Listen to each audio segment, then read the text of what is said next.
Meus irmãos, abramos nossas Bíblias no Evangelho segundo escreveu Mateus, no capítulo de número 5,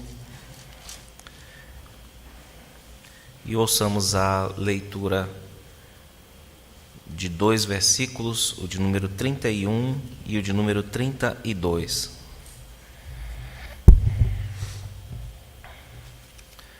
Evangelho segundo escreveu Mateus, capítulo 5,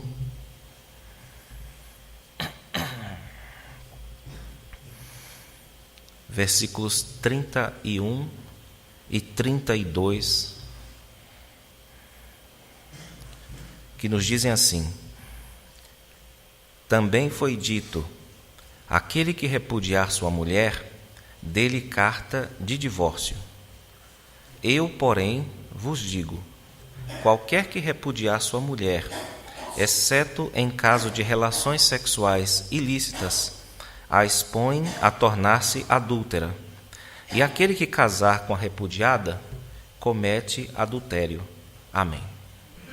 Irmãos, esse é um assunto complexo, é um assunto delicado, não há como tratar tudo. Eu vou me ater a este texto e a outros que são essenciais para a sua compreensão, a compreensão deste, e, sobretudo, nós devemos pressupor aqui a graça de Deus, que é anunciada desde o início do sermão por meio das bem-aventuranças. Nesse contexto é que eu me dirijo à igreja, um contexto cristão, que leva em conta todas essas coisas, a delicadeza do assunto, que deve ser um assunto essencialmente pastoral, no sentido do seu tom, também a sua profundidade e, sobretudo, a pressuposição de que Deus é o Senhor das nossas vidas, sejamos nós solteiros, viúvos, casados ou mesmo divorciados.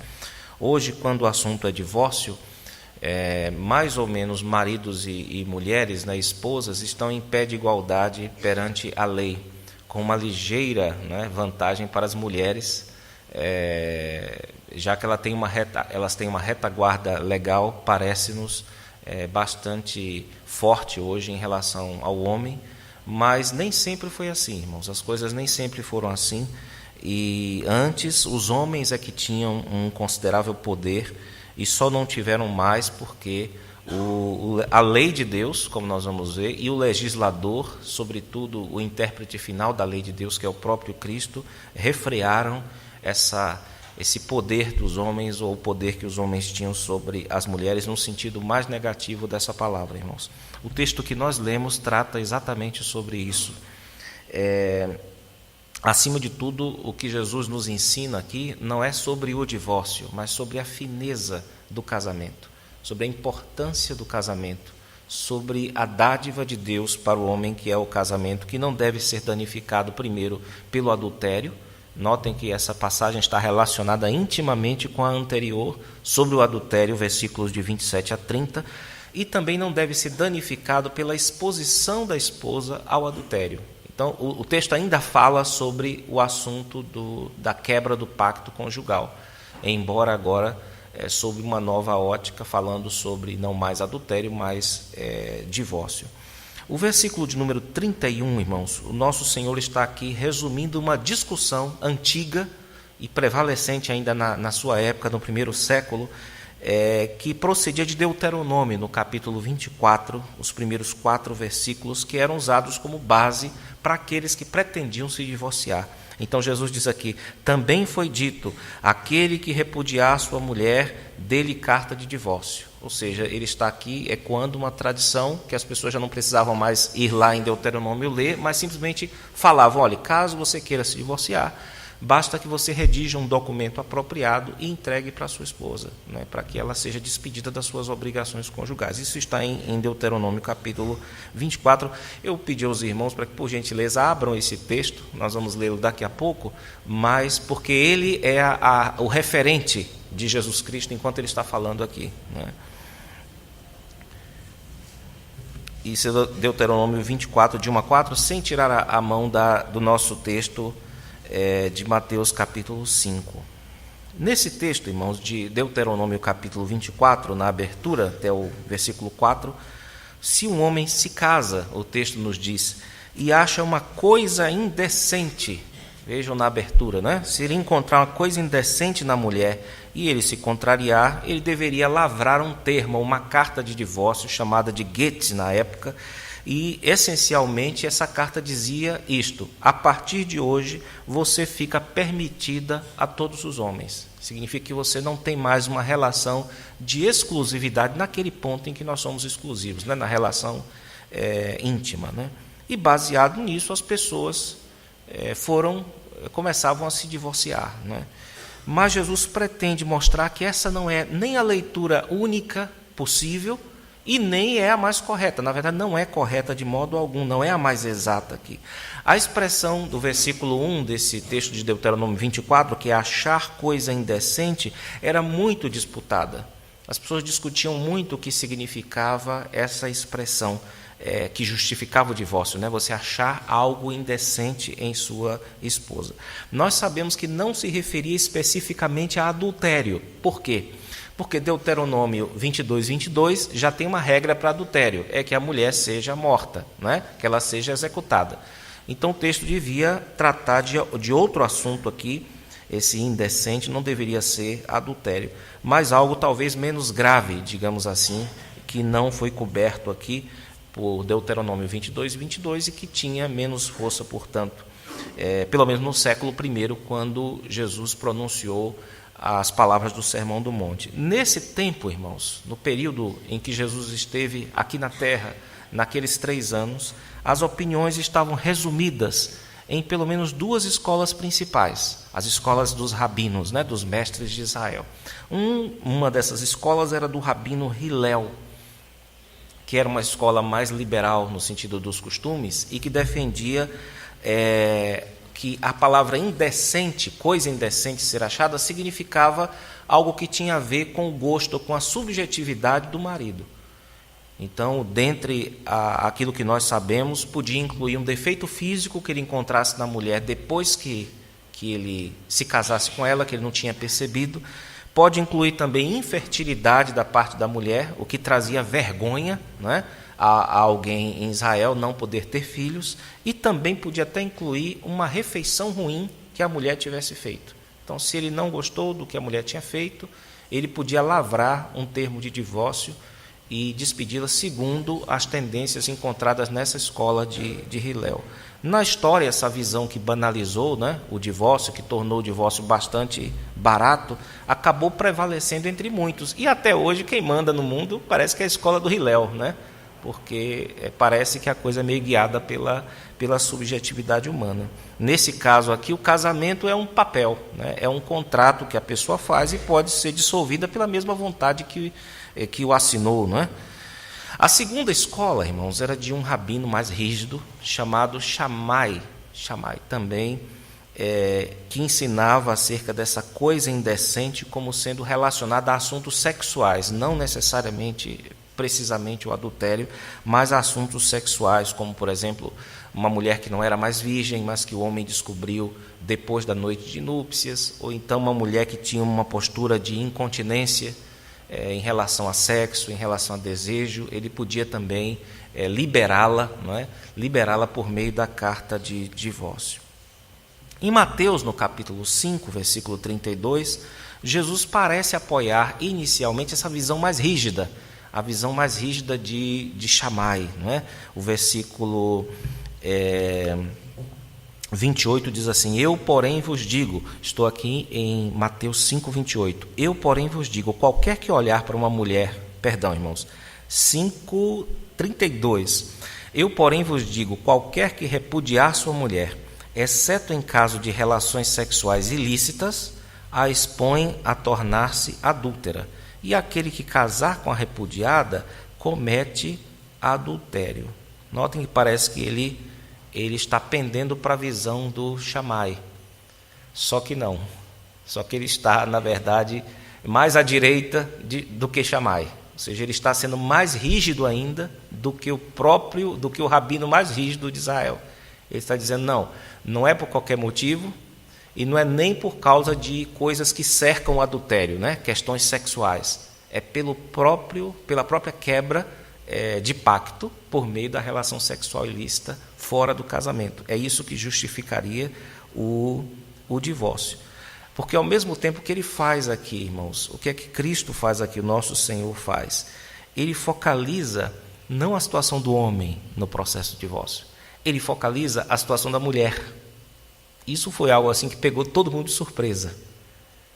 É que o que Cristo está focalizando é o que Moisés focalizou. O foco do texto de Deuteronômio 24 não eram os homens que deviam se divorciar ou não. Era o que é que ia acontecer com as mulheres. E aí Jesus olhou por essa ótica e pegou com certeza todo mundo, inclusive os seus discípulos, como nós vamos ver, de surpresa. E vejam que o que é que Moisés fez? Voltemos a Deuteronômio 24. Vejam que o texto não institui, tá certo? Ele não libera o divórcio, mas ele regula o divórcio. Deuteronômio 24 não é um texto que diz divorciem-se. Ele regula uma prática que existia, que era inteiramente indiscriminada, inteiramente acrítica, e o que acontece em Deuteronômio é uma regulagem ou uma regulamentação dessa prática. Como? Primeiro, ele protegia claramente a mulher dispensada, para que ela não fosse considerada adúltera caso entrasse no novo casamento. Que se entrasse no novo casamento como adúltera, ela seria apedrejada. Então isso já é um ato de proteção. Em segundo lugar, essas leis foram dadas para levar um homem a pensar direito se ele quer mesmo se separar daquela mulher por causa daquele motivo. Ela queimou lá o arroz. Falei, muito bem, ela queimou. Agora, essa mulher integralmente é apenas isso? A especialidade da vida dela, ela respira, levando em conta apenas o objetivo de queimar o seu arroz? É isso que essa mulher é? Então você pense bem, porque depois que você liberar essa mulher e ela casasse com outro, se ele morrer lá, você não pode mais voltar para ela. Você não vai poder mais voltar. Então pare para pensar no que você está fazendo com os motivos para o seu divórcio. É isso que Moisés está fazendo e é esse espírito que Cristo recupera e mostra qual é o coração da lei nesse caso. No caso do divórcio, do delicado tema do divórcio. Agora ouçam a leitura do regulamento mosaico aqui. Eu vou ler para os irmãos. Deuteronômio 24, de 1 a 4. Se um homem tomar uma mulher e se casar com ela, e se ela não for agradável aos seus olhos, por ter ele achado coisa indecente nela, e se lhe lavrar um termo de divórcio e lhe o der na mão e a despedir da casa, e se ela, saindo da sua casa, for e se casar com outro homem, e se este a aborrecer e lhe lavrar termo de divórcio e lhe o der na mão e a despedir da sua casa, ou se este último homem que a tomou para si por mulher vier a morrer, então seu primeiro marido que a despediu não poderá tornar a desposá-la para que seja sua mulher, depois que foi contaminada, pois é abominação perante o Senhor. Assim não farás pecar a terra que o Senhor teu Deus te dá por herança. Então percebam aqui qual é o ponto. O ponto é, primeiro, a mulher precisa de proteção. Sem essa carta, ela vai ser vista como adúltera, como alguém que entrou num casamento sem ter saído do outro. E em segundo lugar, pense bem nos motivos pelos quais você quer se divorciar. Porque se isso partiu de um melindre seu, provavelmente você vai se arrepender e vai desejar tê-la de novo. Se ela se casar com outra pessoa, você não pode mais tê-la. Porque isso é abominação. A abominação é pior do que pecado, tá certo? É semelhante, é uma questão cultica já. Já não é mais um pecado do dia a dia. É uma coisa que há coisas que Deus odeia e há coisas que Deus abomina. Deus abomina que um homem pegue a sua mulher de volta depois de ela ter se casado com outra. Então é com esse fim que Moisés escreveu isso aqui. Isso não é um incentivo ao divórcio. E é isso que Jesus está atacando aqui.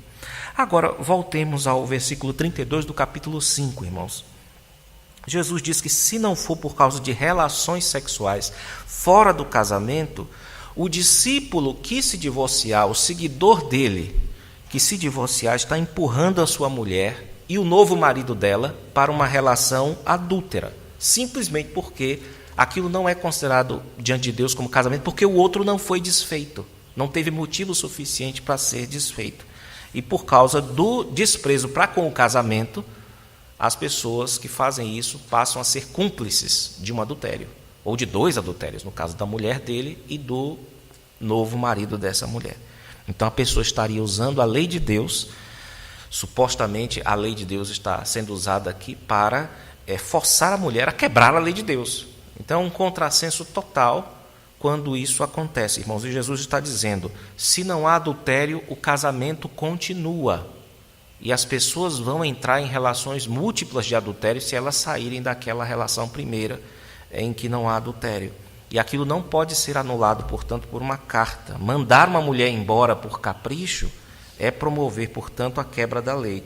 Então era preciso definir, era preciso que um discípulo de Cristo, é preciso que ele se defina e decida se o casamento dele é um mero contrato que é possível ser anulado por uma canetada, por uma assinatura, por uma redação, ou se é uma união quase indissolúvel e que deve ser mantida pela própria mão de Deus, que odeia o divórcio. Isso está em Malaquias capítulo 2, versículo 16. Esse mesmo texto, irmãos, ele se encontra em outro texto, toda a substância dele está num outro contexto de discussão. E aquilo deu uma confusão enorme. Inclusive os discípulos de Cristo que estavam ali com ele tiveram um certo cinismo de fundo. Falaram assim, mestre, aí, né, o que adianta? Casar vira tipo uma prisão, né? A mentalidade estava tão entranhada, irmãos, que eles disseram assim, não convém casar. Vamos ler esse texto também? Ele é importante, que a Escritura vai iluminando, né, o nosso entendimento. Capítulo 19 de Mateus. A substância está toda aqui, tá? Desse texto que nós lemos, Mateus 5 está aqui. Só que o contexto é outro, não é de ensino, mas de controvérsia, né? De discussão entre Cristo e os religiosos da época.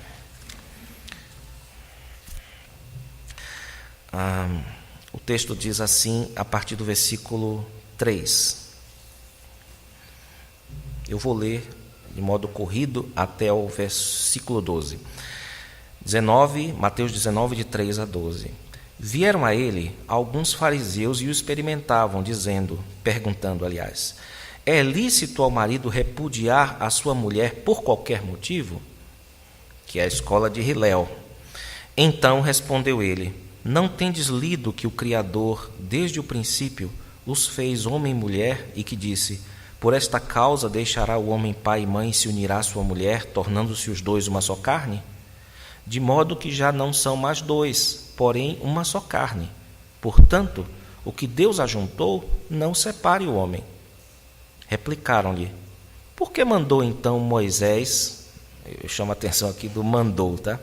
Por que mandou então Moisés dar carta de divórcio e repudiar? Respondeu-lhe Jesus, por causa da dureza do vosso coração é que Moisés vos permitiu repudiar vossa mulher. Entretanto, não foi assim desde o princípio. Eu, porém, vos digo, quem repudiar sua mulher, não sendo por causa de relações sexuais ilícitas, e casar com outra, comete adultério. E o que casar com a repudiada, comete adultério.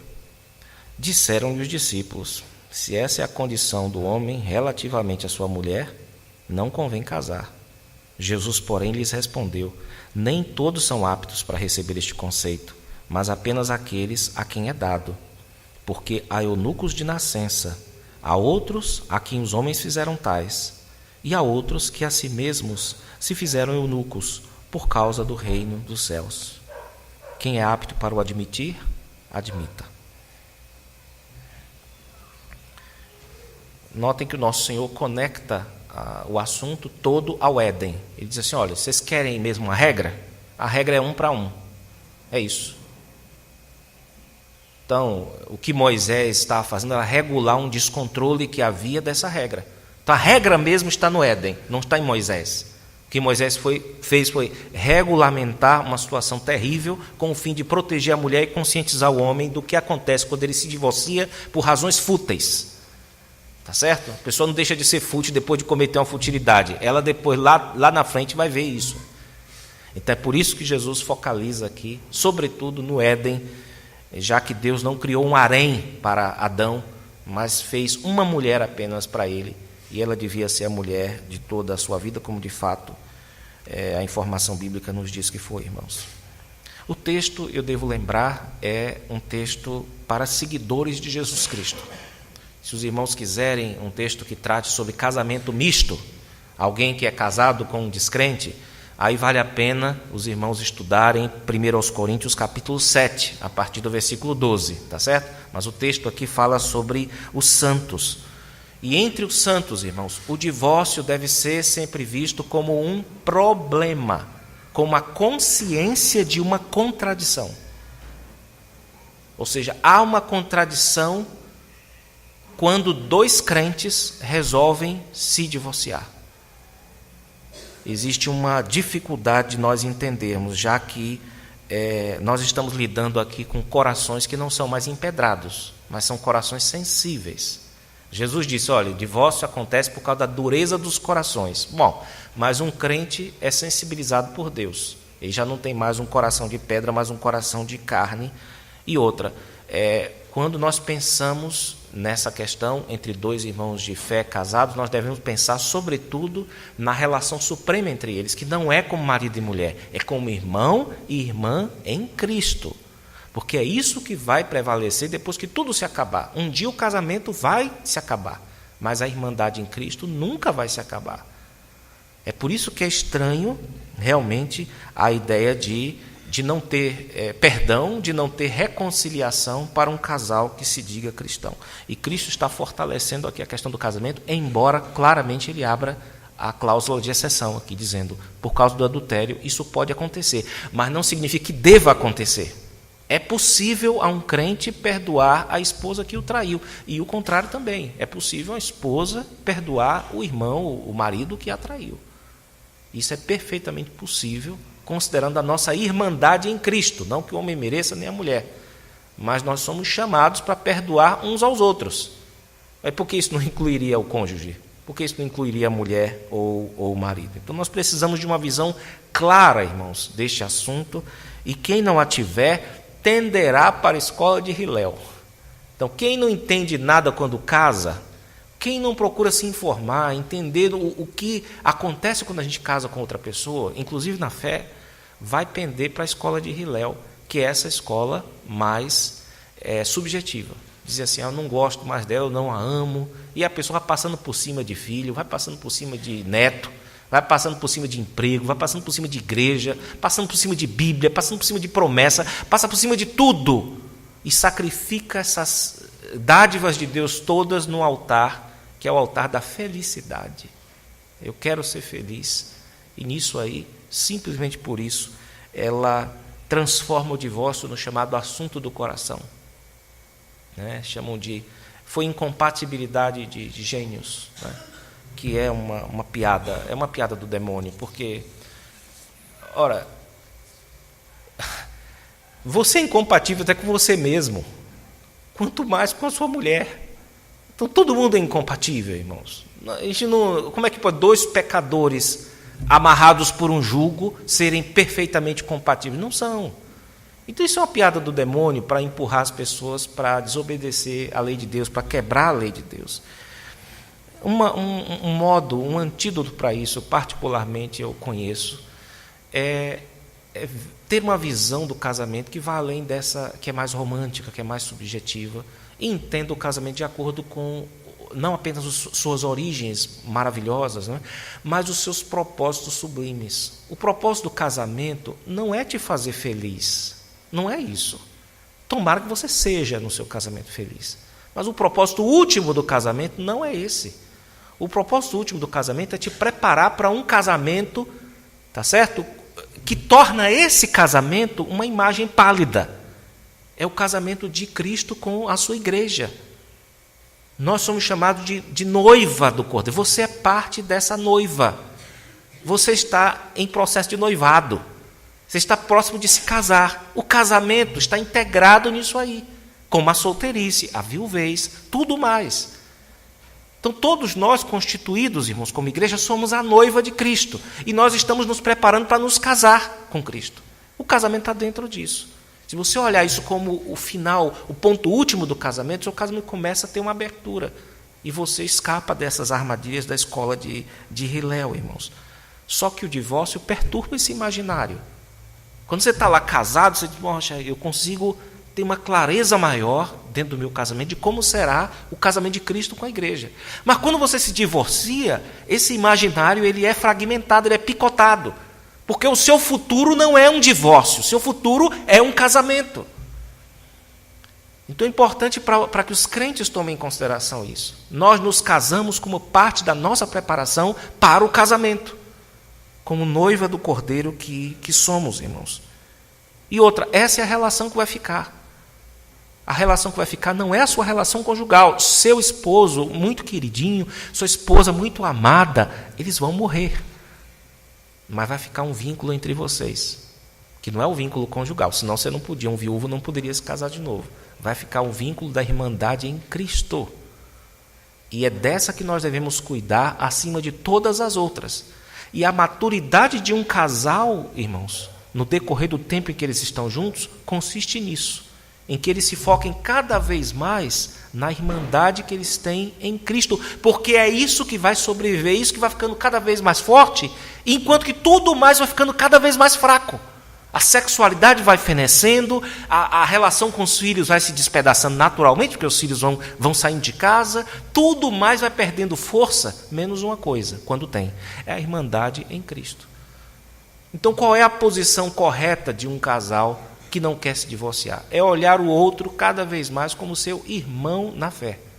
Assim como você procura tratar seus irmãos na fé, encorajando, dando palavras de esperança, dando palavras acerca do futuro que Deus já deu para essa pessoa, falando do futuro dela como Deus fala, você vai percebendo que o casamento vai sendo fortalecido e você escapa dessa visão subjetivista do Hillel, essa visão de que o divórcio, o casamento depende do que eu estou sentindo no meu coração nesse momento. Eu devo encerrar dando uma palavra aos irmãos que se divorciaram, não é? Porque o texto trata sobre divórcio, embora ele esteja aqui por baixo valorizando profundamente o casamento. Embora o divórcio seja uma amputação terrível, irmãos, e traga um senso de desperdício muito grande, não é? De história, a história da vida, 10 anos praticamente foi jogada no ralo, de 15 anos, etc., Jesus considera o divórcio como uma possibilidade justa, nesse caso aqui, o adultério. Ponto. Isso é o que o texto está ensinando. Há uma possibilidade de que um casamento seja anulado. Existem outros textos na Escritura e também na nossa tradição, tal como ela interpretou a Escritura. Se os irmãos puderem, procurem se inteirar da nossa confissão de fé de Westminster, que é uma expressão de fé da Igreja Presbiteriana, e que no capítulo 24 fala das duas formas em que o casamento morre, em que o casamento é anulado, que são o adultério e a chamada deserção contumaz e irremediável, que é quando a pessoa é abandonada pelo cônjuge, não é?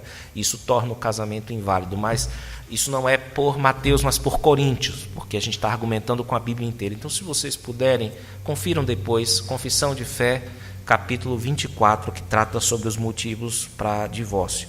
O meu ponto nesta pregação, irmãos, foi afirmar que, embora um crente divorciado sofra com culpas perante a lei de Deus, ele deve confiar que Cristo veio para cumprir a lei em seu lugar. Que mesmo assim ele continua sendo amado de Deus, e mesmo assim a vida não acabou para ele, que ele não vai para o inferno por causa disso. Ele vai sofrer, vai padecer muitas dores, vai sofrer muitas dificuldades, mas ele deve contar ainda com a graça de Deus em Cristo. E se um divorciado ainda é parte do povo que um dia vai se encontrar com Jesus Cristo, ele também é parte dessa noiva do Cordeiro que é a igreja, irmãos. E ele deve se preparar para isso, inclusive honrando a instituição do casamento. Porque não se honra a instituição do casamento apenas sendo casado. Você pode ser solteiro e respeitar essa instituição. Você pode ser viúvo e respeitar essa instituição. Você pode estar em qualquer estado civil que não seja casado e respeitar a instituição do casamento, mesmo estando fora dela, irmãos. E lembrar de que para tudo Deus dá um jeito. Deus realmente pode tirar o peso das costas de uma pessoa e restaurar os seus filhos e fazê-los caminhar, sobretudo, como aqueles que ainda vão se casar. É isso, irmãos. Deus nos abençoe.